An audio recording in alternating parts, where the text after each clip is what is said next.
నమస్తే, welcome to మా Telangana news. ముందుగా హెడ్లైన్స్. సిద్ధం అంటున్న జగన్, పారిపోవడానికి సిద్ధంగా ఉన్నారా? శ్రీ వల్లభనేని బాలశౌరి. దెందులూరు సిద్ధం సభకు కనుచూపు మేర ఎటు చూసిన వైఎస్ఆర్సీపీ కార్యకర్తలు, అభిమానులు. ఎన్డీఏ కూటమి మరోసారి ప్రభుత్వాన్ని ఏర్పాటు చేస్తుందని ప్రధాని శ్రీ నరేంద్ర మోదీ గారు అన్నారు. ప్రత్యక్ష ప్రసారం. మాజీ మంత్రి MLA Shri Harish Rao press meet, Telangana Bhavan. సిద్ధం అంటున్న జగన్, పారిపోవడానికి సిద్ధంగా ఉన్నారా? శ్రీ వల్లభనేని బాలశౌరి. మచిలీపట్నం ఎంపీ బాలశౌరి జనసేన పార్టీలో చేరారు. మంగళగిరిలోని పార్టీ కేంద్ర కార్యాలయంలో పార్టీ అధ్యక్షుడు పవన్ కళ్యాణ్ సమక్షంలో ఆయన జనసేన తీర్థం పుచ్చుకున్నారు. జనసేనాని పవన్ కండువా కప్పి బాలశౌరిని సాదరంగా పార్టీలోకి ఆహ్వానించారు. ఎంపీతో పాటు ఆయన కుమారుడు అనుదీప్ కూడా జనసేనలో చేరారు. పార్టీ కేంద్ర కార్యాలయంలో జరిగిన ఈ కార్యక్రమంలో పార్టీ కీలక నేతలు నాదెండ్ల మనోహర్, నాగబాబు పాల్గొన్నారు. 100 కోట్ల రూపాయలు పెట్టి ఈ మధ్య ఒక స్టైల్ సిద్ధం అంట. ఎక్కడన్నా చూడు రాష్ట్రంలో. నేను గుంటూరు నుంచి ఇక్కడికి వచ్చేలోపు దాదాపు ఒక 500 ఓడింగ్స్ చూసా. సిద్ధం దేనికి సిద్ధం? పారిపోవటానికి సిద్ధమా అని చెప్పేసి నేను అడుగుతా ఉన్నా. కానీ ఇక్కడ ఉంది జన సైన్యం, వేటాడతారు అని చెప్పి ఈ సందర్భంగా నేను మనవి చేస్తా ఉన్నాను. దెందులూరు సిద్ధం సభకు కనుచూపు మేర ఎటు చూసిన వైఎస్ఆర్సీపీ కార్యకర్తలు, అభిమానులు. టీడీపీ అధ్యక్షుడు చంద్రబాబు రా కదిలిరా నాదంపై సీఎం జగన్ వ్యంగ్యాస్త్రాలు సంధించారు. ఇవాళ సీఎం జగన్ దెందులూరులో నిర్వహించిన సిద్ధం సభలో ప్రసంగిస్తూ చంద్రబాబు రా కదిలిరా అంటూ ప్రజలను కాదని పార్టీలను పిలుస్తున్నాడని విమర్శించారు. ప్యాకేజీ కోసం రమ్మని దత్తపుత్రుణ్ణి పిలుస్తున్నాడు, మరో పార్టీలో ఉన్న బదినమ్మను కూడా పిలుస్తున్నాడు అని ఎద్దేవా చేశారు. సైకిల్ ను తోయడానికి ఇద్దరిని, సైకిల్ తొక్కడానికి మరో ఇద్దరిని తెచ్చుకున్నాడు అంటూ వ్యంగ్యం ప్రదర్శించారు. పార్లమెంటు బడ్జెట్ సమావేశాల సందర్భంగా రాష్ట్రపతి ప్రసంగానికి ధన్యవాదాలు తెలిపే తీర్మానంపై నేడు చర్చ నిర్వహించారు. ఈ సందర్భంగా ప్రధాని నరేంద్ర మోదీ ప్రసంగించారు. విపక్షాలు చాలా కాలం పాటు విపక్షంలోనే ఉండాలని సంకల్పం తీసుకున్నాయని ఎద్దేవా చేశారు. విపక్షాల కోరికను భగవంతుడు నెరవేరుస్తాడని భావిస్తున్నా అంటూ వ్యంగ్యం ప్రదర్శించారు. ఎన్నికల తరువాత విపక్ష నేతలు ప్రేక్షకుల సీట్లకు పరిమితం అవుతారని మోదీ స్పష్టం చేశారు. ఎన్నికల్లో ఓటమి కోసమే ప్రతిపక్షాలు తీవ్రంగా కష్టపడుతున్నాయని అన్నారు. ఎన్నికలు ఏ విధంగా ఎదుర్కోవాలో తెలియని స్థితిలో విపక్షాలు ఉన్నాయని ఎత్తిపొడిచారు. अब हमारी सरकार का तीसरा कार्यकाल भी बहुत दूर नहीं, ज्यादा से ज्यादा 100-125 दिन बाकी, और अब की बार पूरा देश कह रहा है, अब की बार खड़गे जी भी कह रहे हैं।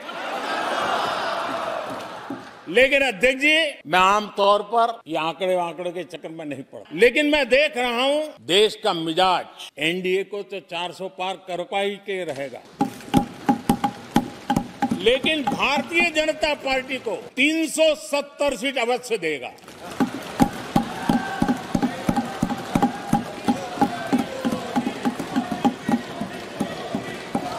बीजेपी को 370 सीट और एनडीए को 400 पार।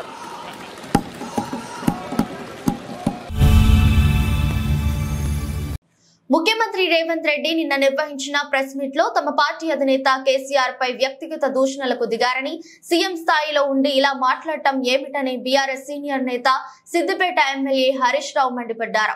తెలంగాణ భవన్ లో నిర్వహించిన మీడియా సమావేశంలో మాట్లాడుతూ నిన్న ముఖ్యమంత్రి రేవంత్ రెడ్డి మీడియా సమావేశంలో మితిమీరిన అహంకారం, అబద్దాలు, అర్ధసత్యాలు, సంస్కారం లేని భాష, వికారమైన ధోరణి, వితండవాదం ఇవి తప్ప ఏమీ కనిపించలేదన్నారు. ఒక రాష్ట్ర ముఖ్యమంత్రిగా ఉన్న రేవంత్ రెడ్డి ఇలా మాట్లాడటం ఏమిటి అని అందరూ ఆశ్చర్యపోయారన్నారు. రాజకీయాల్లో వ్యక్తిగత దూషణలు ఉండవద్దని, విలువలు పెంచేలా ఉండాలని ఈ కార్యక్రమంలో పాల్గొన్న వెంకయ్య నాయుడు, చిరంజీవి సహా పలువురు వ్యక్తులు సూచనలు చేశారు. కానీ వారి సమక్షంలోనే రేవంత్ రెడ్డి దారుణంగా మాట్లాడారని విమర్శించారు. తెలంగాణ సాధించిన తెలంగాణ తొలి ముఖ్యమంత్రి కేసీఆర్ పై వ్యక్తిగత దూషణలకు దిగారని తెలిపారు. జలశక్తి భవన్లో సమావేశం జరిగింది కేఆర్ఎంబి మీటింగ్. ఆ మీటింగ్ మినిట్స్ ఈరోజు నేను సొంతగా తయారు చేయలేదు. ఇది కేంద్ర ప్రభుత్వం విడుదల చేసిన మినిట్స్. ఇది కేంద్ర ప్రభుత్వం ఇచ్చిన మినిట్స్. ఆ మినిట్సే చదువుతా ఉన్నాను.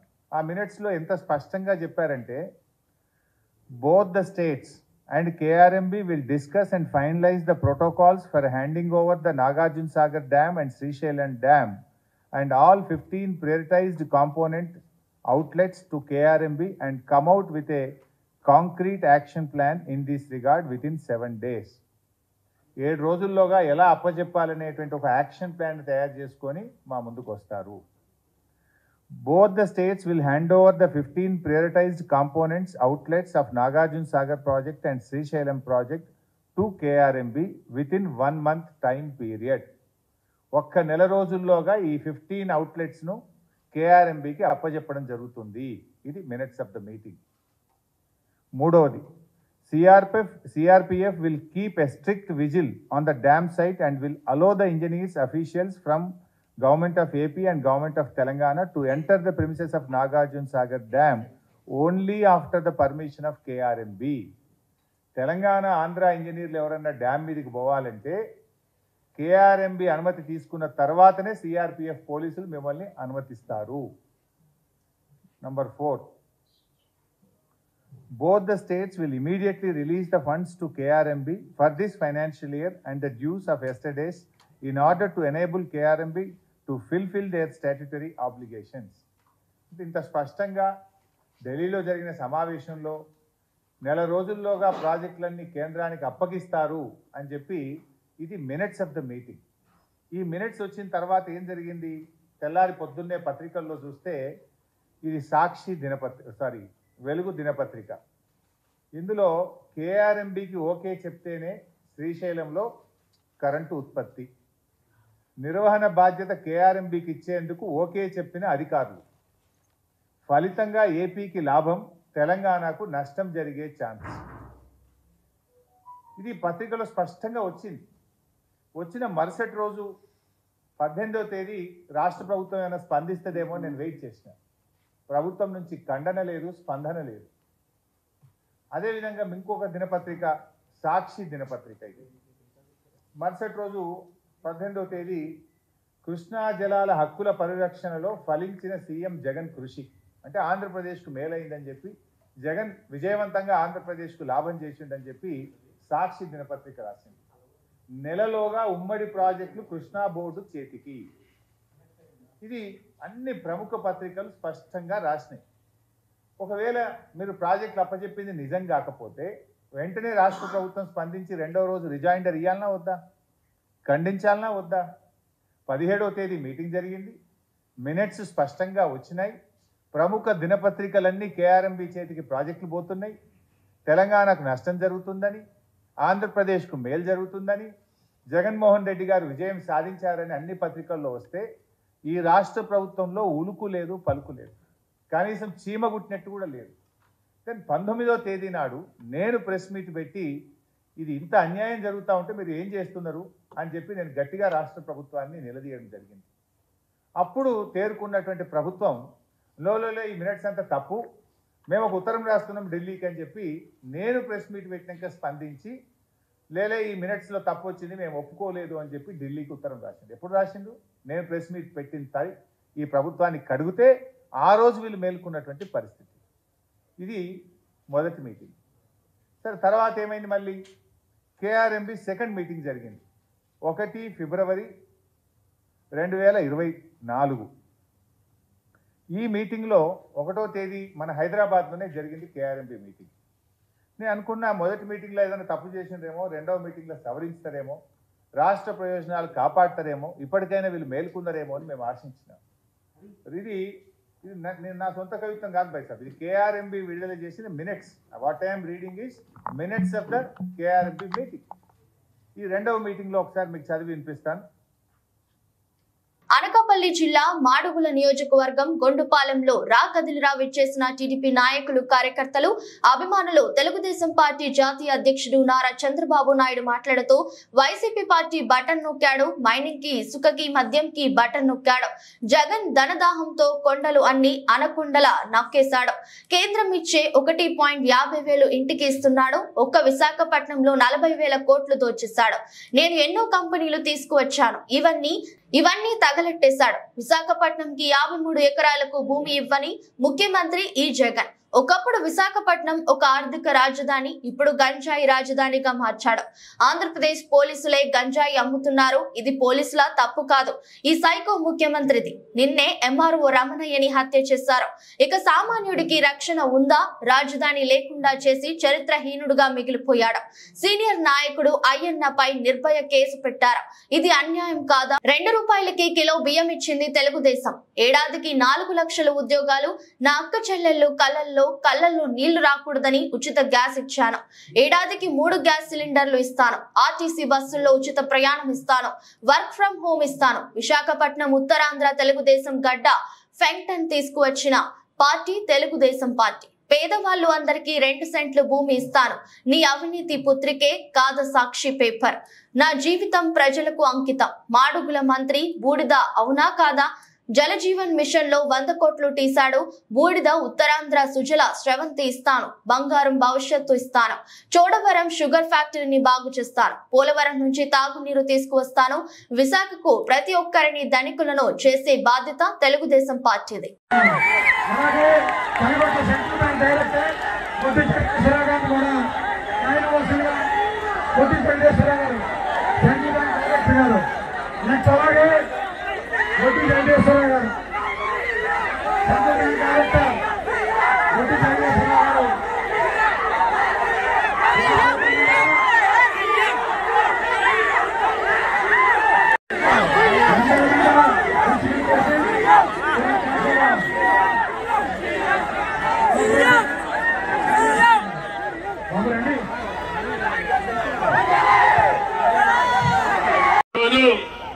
ఇష్టానుసారంగా మాట్లాడి చతికిలబడ్డాడు. అందుకే నేను చెప్తున్నా, తెలివైన వాడు విస్తన్నపేట భూముల్లో 600 ఎకరాలు ఎక్కడికక్కడ కబ్జా చేసి ప్లాట్లేసి అమ్మేసుకునే పరిస్థితికి వచ్చాడు. ప్రభుత్వ ఆసుపత్రిని అభివృద్ధి చేయలేడు గాని, టిట్కో ఇండ్లు ఇవ్వడం గాని, సొంత ఆర్థిక మాత్రం తక్కువ లేదు. అలాంటి చేసే పరిస్థితికి వచ్చాడు. ఇంకొక ఆయన నర్సీపట్నంలో ఉన్నాడు, గణేష్. దోపిడీలో బేష్. గణేష్ మాత్రం దోపిడీలో బేష్ అన్నమాట. ఈయన చూస్తే నియోజకవర్గం పైన ఫోకస్ లేదు. ఎంతో పైన ఫోకస్ అయ్యన్న పాత్రుడి పైన, ఆయన కుటుంబం పైనే ఈయనకు. ఆయన పైన కేసులు పెట్టడంలోనే ఈయనకు రోజంతా గడిచిపోతుంది. సాలిక మల్లవరంలో రిజర్వ్ ఫారెస్ట్ లో రంగురాళ్ల దొంగ వ్యాపారం 150 కోట్లు కొట్టేశాడు. గబ్బాడ ఇసుక డిపో నుండి 2300 మెట్రిక్ టన్నులు ఇసుక మాయం చేసిన గనుడు. రెవెన్యూ అధికారులు చెప్పు చేతుల్లో పెట్టుకుని ఆన్లైన్ లో పేరు తొలగించి డబ్బులు వసూలు చేస్తున్నాడు. ఈ విషయం కూడా మీరు గుర్తుపెట్టుకోవాలి. ఈ రోజు మీ పట్టాదారు పాస్బుక్ పైన, మీ తాత మీ ముత్తాత ఇచ్చిన ఆస్తి పైన ఎవరి బొమ్మ ఉంది? మీ పొలంలో సర్వే రాళ్ల పైన ఎవరి ఫోటో ఉంది? ఎవరి? అదే మారుగా ల్యాండ్ సెటిల్మెంట్ ఒక యాక్ట్ తీసుకొచ్చారు. అంటే మీ భూమి ఇంకా మీ చేతల్లో ఉండదు. ఈ గణేష్ మారిగా మీ భూమిని ఆన్లైన్ లో పేర్లు మార్చేసి వైఎస్ఆర్ కాంగ్రెస్ దొంగలు జగన్మోహన్ రెడ్డి కొట్టేస్తారు. పల్నాడు జిల్లా పరిధిలో ఈ 3 నెలల కాలంలో లోన్ యాప్స్ మరియు రికవరీ ఏజెంట్స్ వేధింపుల వలన ఎంతో భవిష్యత్తు ఉన్న యువకులు 4 ఆత్మహత్యలు చేసుకున్నారని, ఇది చాలా బాధాకరమని, అట్టి లోన్ యాప్స్ మరియు రికవరీ ఏజెంట్స్ పై త్వరితగతిన చర్యలు తీసుకోవాల్సిందిగా, వారి యజమానులకు జిల్లా ఉన్నతాధికారులు నోటీసులు జారీ చేయవలసిందిగా, జిల్లాలో ఇంకెవరు లోన్ యాప్స్ మరియు రికవరీ ఏజెంట్స్ వేధింపుల వలన ఆత్మహత్యలు చేసుకోకుండా వారికి చట్టపరంగా అండగా ఉంటామని ప్రింట్ మరియు ఎలక్ట్రానిక్ మీడియా ద్వారా ప్రజలకు భరోసా కల్పించేలా జిల్లా కలెక్టర్ మరియు ఎస్పీలు ప్రకటన చేయవలసిందిగా, అలాగే జిల్లాలోని అన్ని పోలీస్ స్టేషన్లలోని స్టేషన్ హౌస్ ఆఫీసర్లు అందరూ వారి లోకల్ ఛానల్స్ ద్వారా అలాగే ప్రింట్ మరియు ఎలక్ట్రానిక్ మీడియా ద్వారా బాధితులకు మేము అండగా ఉంటామని భరోసా ప్రకటన చేయాలని కోరుతూ పల్నాడు జిల్లా వినియోగదారుల సంఘాల ఐక్య వేదిక ప్రతినిధులు ఈ రోజు జరిగిన స్పందన కార్యక్రమంలో జిల్లా కలెక్టర్ కి మరియు ఎస్పీకి ఫిర్యాదు చేశారు.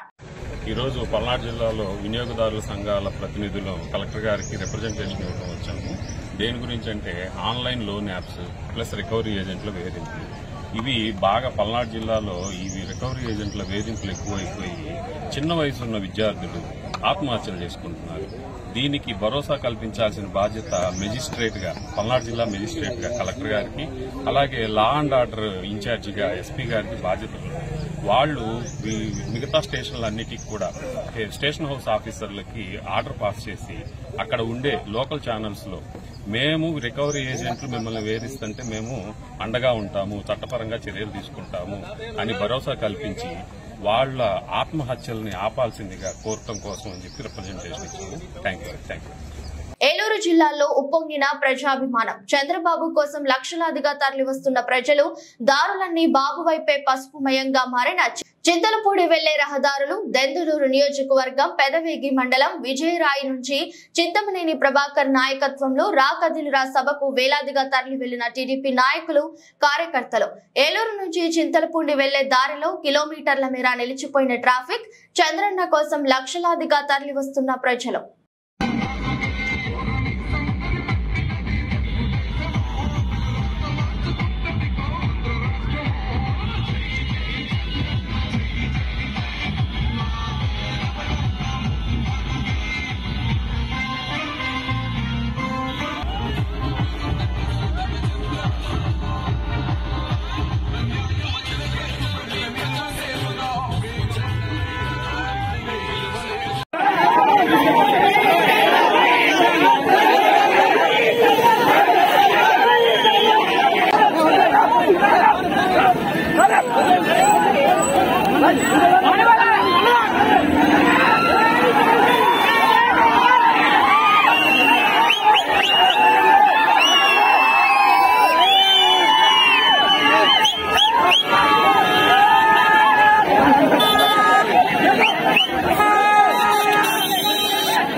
గోదావరి జిల్లా గోపాలపురం మానవతా స్వచ్ఛంద సేవా సంస్థ ఆధ్వర్యంలో చిట్యాల గ్రామ జడ్పీ హై స్కూల్ నందు 10వ తరగతి విద్యార్థులకు కెరీర్ గైడెన్స్ మరియు విద్యార్థుల నైతిక విలువలపై అవగాహన కార్యక్రమానికి ప్రధానోపాధ్యాయులు SLN శాస్త్రి అధ్యక్షతన నిర్వహించబడింది.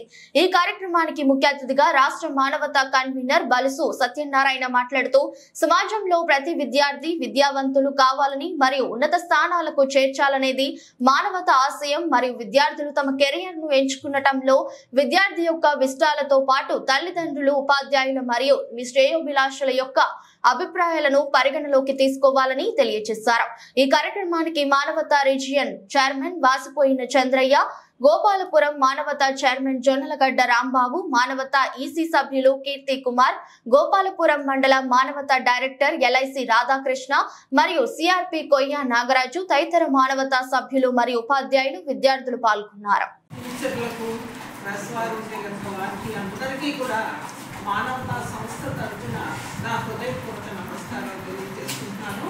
అలాగే మరి వేదిక ముందుండే విద్యార్థులందరికీ కూడా నా శుభాశీస్సులు.